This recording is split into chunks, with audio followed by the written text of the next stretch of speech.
మీకు ఈ విషయం తెలుసా?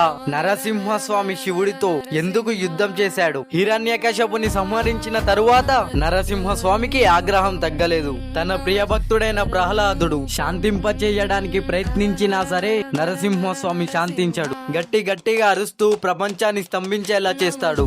అప్పుడు దేవతలంతా కలిసి ఆ మహాదేవుని దగ్గరికి వెళ్లి నరసింహస్వామిని శాంతింపజేయండి అని అడుగుతారు. దాంతో మహాశివుడు వీరభద్రుడి అవతారం ఎత్తి నరసింహస్వామిని శాంతింపజేయాలని అనుకుంటాడు. కానీ అది విఫలమవ్వడంతో శివుడు అతి భయంకరమైన శరభావతారం ఎత్తుతాడు. శరభేశ్వరుడు సింహపు తలతో 2 పెద్ద రెక్కలతో పదునైన గోర్లతో పొడవాటి తోకతో ఉంటాడు. ఆ శరభేశ్వరుడు నరసింహస్వామిని ఓడిస్తాడు.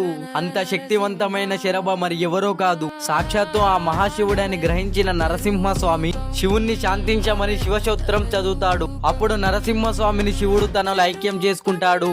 ఇలాంటి మరిన్ని వీడియోస్ కోసం మన ఛానల్ ని సబ్స్క్రైబ్ చేయండి. శ్రీ లక్ష్మీ నరసింహ స్వామియే నమః అని కామెంట్ చేయండి.